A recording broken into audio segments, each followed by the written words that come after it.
Right, what's good, everyone? This is JMB434 back with another edition of NXT Back to Black and Gold. This is a series that we cover NXT from its revamp in 2012 all the way to 2021.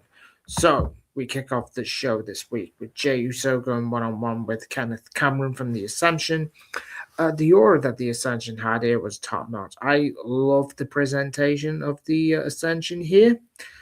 Usos come out to a good pop as well. Lock up to start. Cameron starts with a takedown on Jey. Jey does a takedown of his own on Cameron, but Jey trying to get the crowd to chant Uso. I would rather that than Yeet these days, but it is what it is. Cameron and Jey exchange some right hands. Cameron does a shoulder tackle. Jey then throws out Cameron to the floor. Cameron then returns into the ring and gets a clothesline and a slam. Cameron gets control and slamming Jey's face into the floor. Cameron continues the attack. Connor goes for a cheap shot for a 2 count. Cameron used the body scissors in an attempt to choke out Jey. Jamie tries to get the crowd going behind Jey. Jey tries to get into some offense and meets a hard shot. Jey gets a shot of his own. Cameron gets a hip toss to the turnbuckle. It was a very nice hip toss that was. Jey was folded up like an accordion for a 2 count. Cameron continues with some stomps and some right hands in. Cameron gets in full control yet for another 2 count. Cameron hits a body slam attempt and attempts for the elbow drop and misses. Jey fights back with a back elbow slam.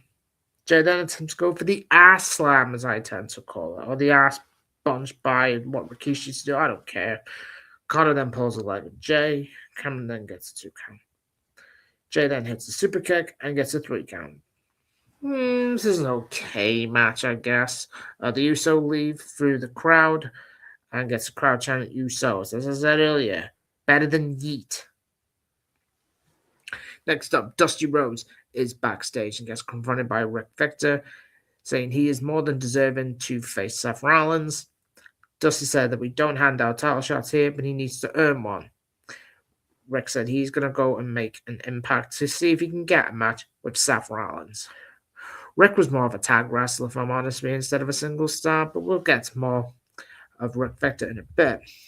Next match, we have Big E Langston going one-on-one with Chad Baxter.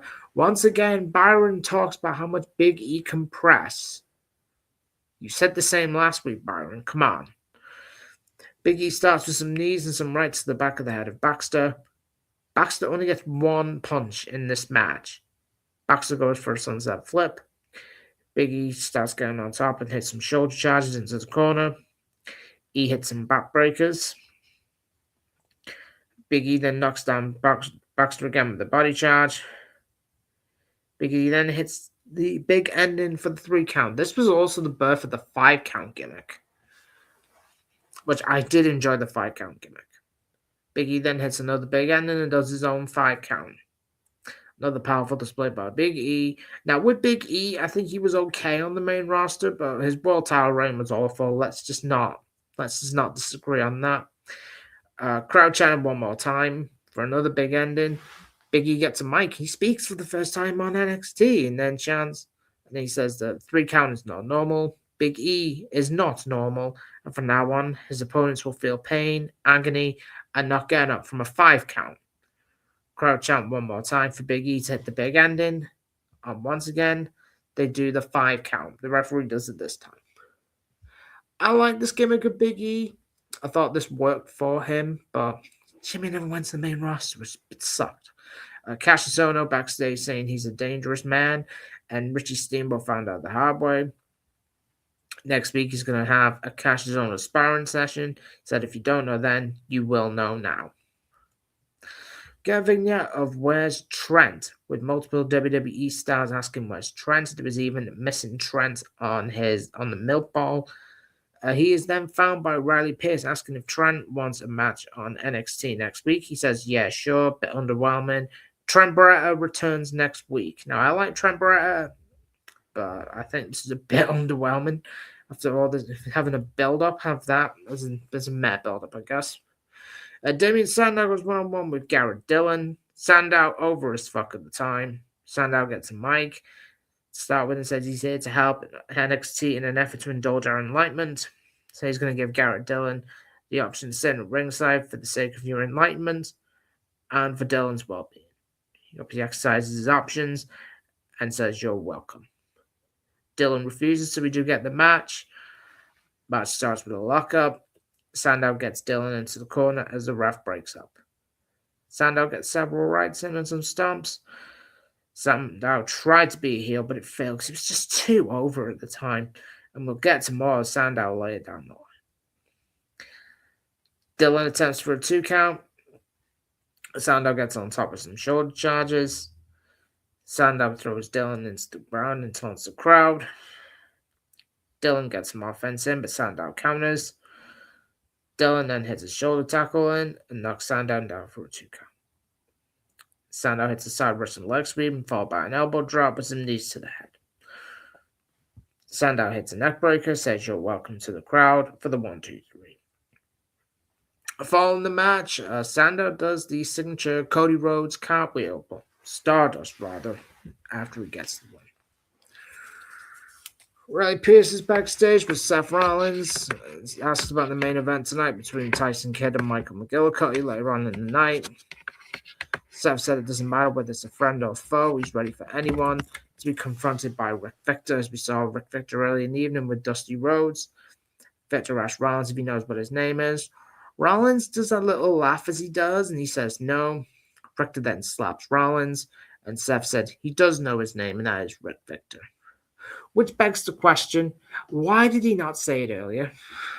Jesus Christ, that was a bit of a meh with Seth. Rollins then goes to the office of Dusty Rhodes and asks him for a match with Rick Victor next week. Dusty says, you want it, you got it. I think Dusty likes the look of the new NXT champion. I think the belt really suited Rollins a lot. But down the line, that belt really suited someone else. But Michael McGillicutty goes one-on-one with Tyson Kidd. This was a fucking good match, by the way. Match starts with a lockup. Crowd fully behind Tyson. Tyson goes for a back to the back. McGillicutty fights out and leads to a break. Starts with another lock. Tyson again gets the lockup and takes down McGillicutty. Fights out of it. Kidd regains control by going to the arm of McGillicutty. Kidd goes for another armbar, and McGillicutty rolls out the ring. McGillicutty gets back into the ring, looks frustrated, applies for the test of strength. McGillicutty wins on that by working onto the arm. Kidd fights out of it with a flip, and gets McGillicutty down to the ropes. Another lockup. McGillicutty gets the better and takes down Kidd with a headlock. Kidd fights back with a dropkick and sends McGillicutty to the outside. McGillicutty taking his time to get back into the ring. McGillicutty gets a kick to the stomach of Kidd. McGillicutty hits a hard right and sends Kidd into the corner. McGillicutty attempts an Irish whip, but reversed by Kidd. McGillicutty gains some offense with a hangman on Kidd onto the top rope as we get into commercial. McGillicutty still in control as we continue from the break. McGillicutty hits a suplex for a 2 count. McGillicutty gets some right hands in on Kidd for a 2 count with some ground and pound action. McGillicutty continues. He's on top of the chin lock. Crowd urging on for Tyson here. Kidd fights back with an arm drag. Kidd gets another 2 count. That's off a sunset flip. McGillicutty hits a right lariat for a close call. McGillicutty continues to dominate with some stomps. Kidd again attempts to fight back with some McGillicutty hits some shots to the guts again for another 2 count. McGillicutty looks again a bit frustrated. McGillicutty goes for a suplex as Kidd is on the ropes. Kidd hits a reverse kick and some shots to the legs of McGillicutty. I like the kicks. Kicks were smooth. Kidd hits a low drop kick for a 2 count with McGillicutty again rolling out the ring. Kidd hits a drop kick onto the outside. It's a beautiful kick as well as McGillicutty falls to the ground. Kidd fights back on McGillicutty. He falls into the lower area of the turnbuckle. Kidd hits a lovely Hurricane Rana off the top rope for a near fall. Crowd were really into this match, by the way. This is a match that really could have been a WrestleMania match down the line, but obviously just didn't work out. Obviously, Tyson Kidd sadly got his career unfortunately cut short, obviously due to that injury, which obviously do not blame Joe. It was not Joe's fault. And they fucked up the son of Mr. Perfect. Mr. Perfect, one of the greatest wrestlers to ever live. McGillicutty goes for a perfect plus for a nerve fall, and then goes for another nerve fall. McGillicutty fights back with a jawbreaker. Kid went for the enziguri and misses. McGillicutty hits a side slam and gets the 3 count. This was a very good main event. So in a few weeks' time, we do have Michael McGillicutty going one-on-one with Seth Rollins. So that is it. That is the episode done for you. As I previously said, unfortunately, I did miss a couple of days, which is unfortunately a situation that was outside of my control. But we are back. These episodes are now back up and running for you. So thank you all for watching, and I hope you all have a lovely, lovely rest of your day. And so now, peace.